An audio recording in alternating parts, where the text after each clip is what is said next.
The State Department confirmed on Wednesday that the talks, scheduled to occur in New York on Thursday, would happen at a later date, citing scheduling conflicts.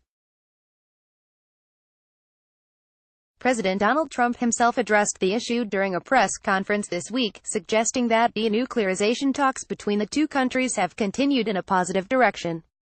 The South Korean newswire service Yonhap reported on Thursday that Kang revealed in remarks that day that North Korea had canceled the talks, not Washington. The U.S.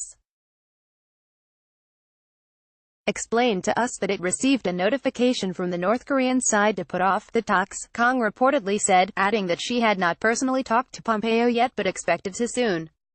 She also noted that she expects no significant changes in U.S. policy following Tuesday's midterm elections. There has been bipartisan support on Capitol Hill for the South Korea-U.S. alliance and a peaceful resolution to the North Korean nuclear issue, she told the Assembly. The State Department issued a statement Wednesday noting only that the talks would not occur this week, with little explanation. "We will reconvene when our respective schedules permit," the statement said.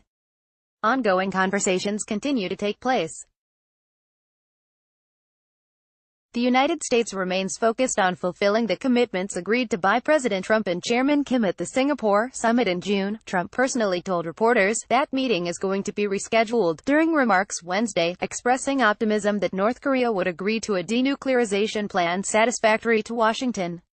"We're going to change it because of trips that are being made," Trump suggested, according to South Korea's Jungang Ilbo. He added that, "There's no rush whatsoever in resolving the nuclear issue, as the United States has no intention of loosening sanctions currently imposed on Pyongyang, one of the strictest sanctions regimes imposed on any country in history.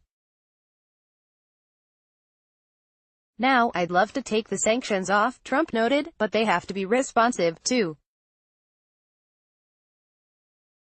It's a two-way street." He added he was very happy with the current state of the bilateral relationship. State Department insisted that the meeting postponement was a timing issue and not a substantive one during a regular press briefing Wednesday. "We will reconvene when our respective schedules permit. Ongoing conversations continue to take place," spokesman Robert Palladino told reporters. Schedules change. Schedules change all the time, in fact. Sometimes we make these things public. Sometimes, as our schedules change, they're not public. This is a case we're dealing with purely a scheduling issue, and it's as simple as that." He went on to refuse to answer questions regarding whose schedule had caused the problem, concluding, "There's nothing additional to provide here," and saying of talks generally, "We're in a pretty good place right now." North Korean state media have not addressed the meeting or its cancellation. It typically does not allow North Koreans to know of such meetings until much after they occur, but will occasionally publish anti-American screeds when incensed about certain government behavior. The United States announced the resumption of small-scale military exercises this week with South Korea, typically an issue that triggers outrage in Pyongyang.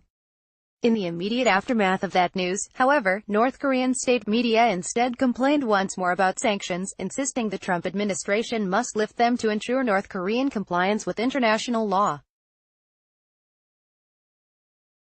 That compliance is reportedly far from reality.